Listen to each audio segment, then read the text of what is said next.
The light was actually bright enough to dry my eyes. For a second, I'm pretty sure I've died. So sure, in fact, that my concerns for Brighton's worlds are quickly overtaken by personal ones. And then I realized if I were dead, I couldn't think. I look to my right and see Cyrus there, confirming the theory we've returned home with one less world to worry about. High radiation levels detected. Please remain calm and wait for emergency medical personnel to assist you. High radiation levels. Talking about us? Sir, what's going on? The events of the past 4 hours have totally beat me over the head. I'm still reeling from the blows. Right now, I don't know if I should despair over losses or fear something else. Really, I'm finding it difficult to think of, not just woken up from some over-imagined nightmare. We picked up some radiation from the blast, it seems. Now, we'll be fine though, right? Yep. It is consumed. After a few moments, the oxygen allowed the robot and some hazard suits enter, pushing a trolley. Sir? It's just a precaution. Relax. Relax?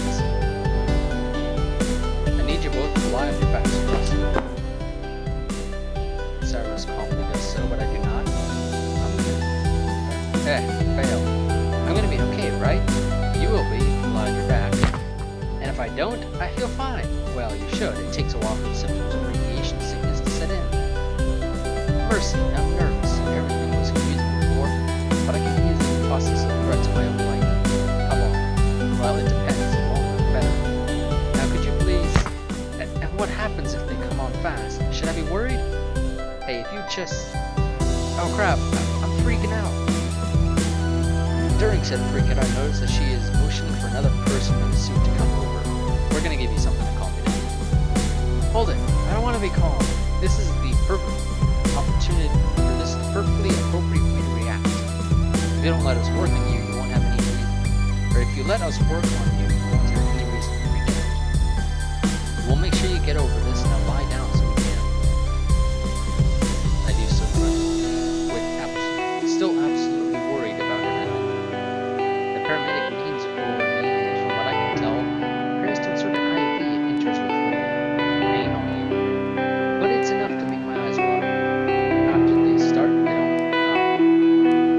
cover my face in the pain. I'm gonna die, aren't I? No, you're not. Look, are you positive you don't want to take something to calm down? It's difficult to talk while I'm choked to some. I'm sure. I'm just so scared. I hate this. Alright, I'm gonna explain what we're going to do.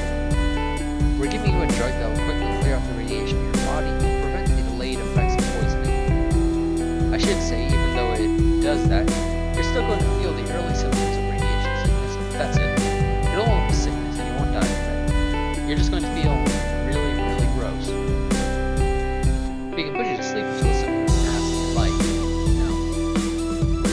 Whatever's coming, I deserve it. I don't care if I suffer. Just please don't let me. I don't want to die. I'm not gonna die. Our job is to keep that from happening, and we're pretty good at it. If you need any further assurance, or if you need any further reassurance, hey, you're not throwing up, right? No spontaneous bowel movements either, at least not yet. I'm gonna do what? Oh man. Just remember that it's going to suck, but you're gonna live. Your body lost a lot of cells in that blast, and it's going to be bad until they've regenerated. I want to go to the bathroom, or to the room. Sorry, but you'll just have to stay here until your radioactivity has lowered to an acceptable level. I'll take you to your room once that's over with. So I lie on the floor, quietly sobbing to myself as I'm medicated through gravity.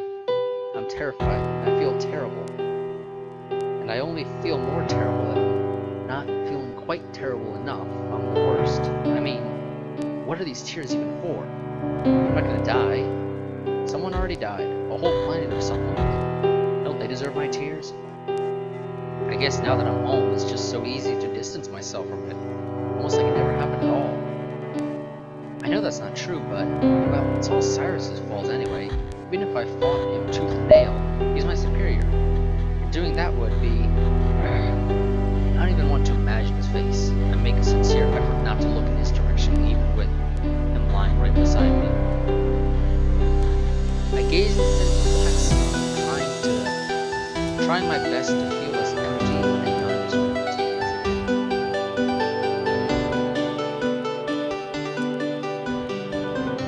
Alright, that should do it.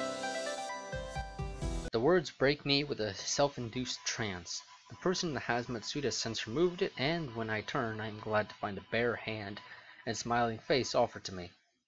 Let's be off to your room, then. Okay, thank you. She helps me to my feet, which I find are currently very unsupportive. I feel significantly weaker than average, which is saying a lot since I am constantly aware of my natural physical weakness. I sway slightly, but I don't know if that is due to the radiation or just my nerves being completely shot. As the paramedic leads me from the room, I don't bother checking back to see if Cyrus is still there. When we arrive, my roommate is standing against her bed reading. Let's check out the codec. True fusion. Fairly lengthy article, but nonetheless, let's go ahead and start reading it. Note: this entry concerns man-made fusion with traits similar to star creation. For fusion initiated by fission, see the entry on nuclear fusion. True fusion is a term used mainly by Earthen to describe manufactured nuclear fusion. Most systems are incapable of this process and instead refer to fusion sparked by fission as nuclear fusion. This entry instead refers to the genuine, pure process of beginning sustainable nuclear fusion. As it is a term of our own creation, do not expect to hear it in any systems. Occasionally, a system will make the distinction between the two, but it is not to be counted on. Always investigate if you believe there may be a confusion between the terms. 1 second.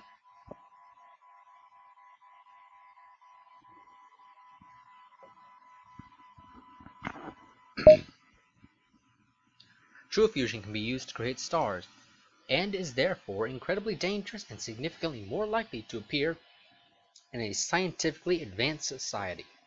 The energy required to accomplish it is often unattainable, and the power generated is immense to the point that setting it off, let alone controlling it, is practically impossible.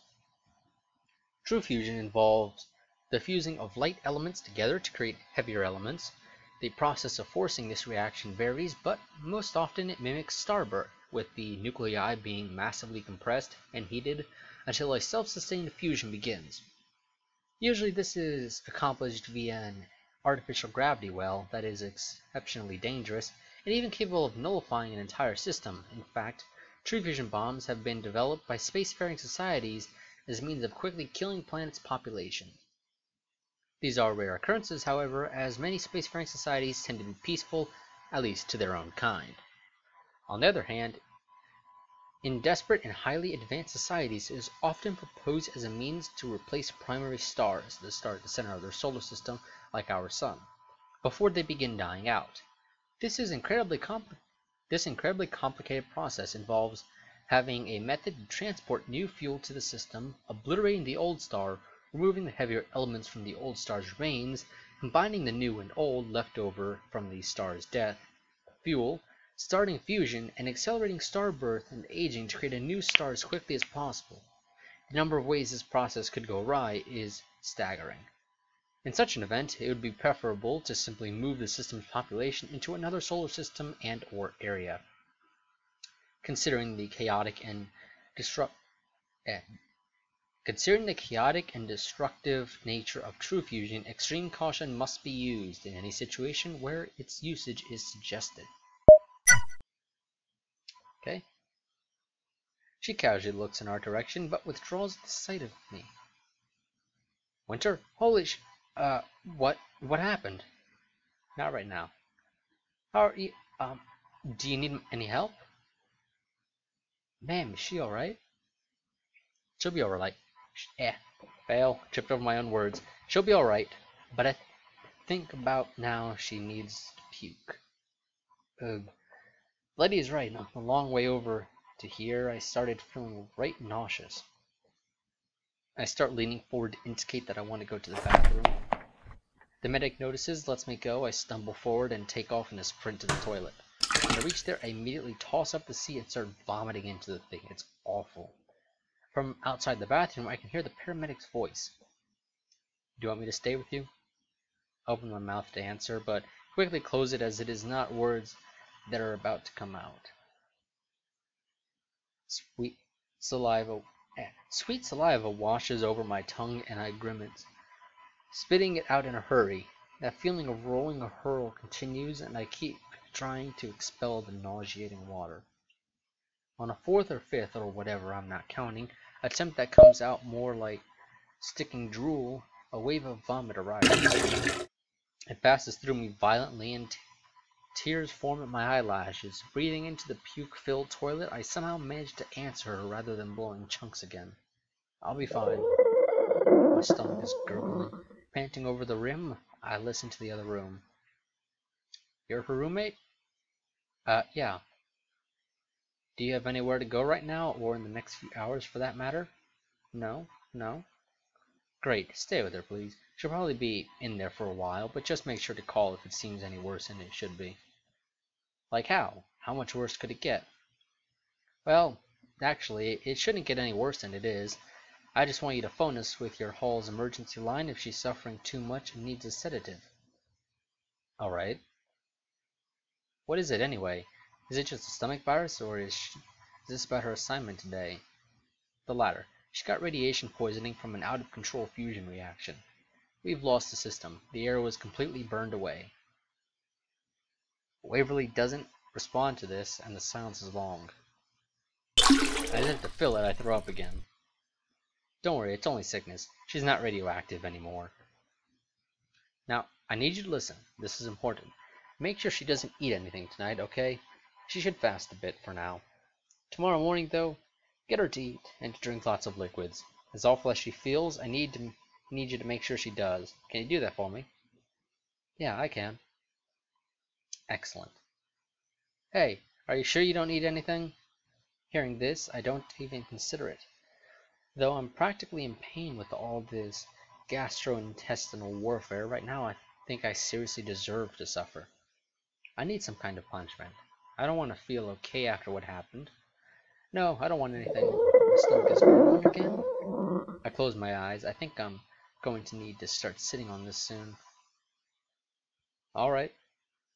Your debriefing has been pushed back until tomorrow afternoon in consideration of your state. You should also try to visit one of the counselors tomorrow or on the first of the week if you aren't feeling up to it. Don't let this eat you up inside. Alright? Okay. Good. I'll be going.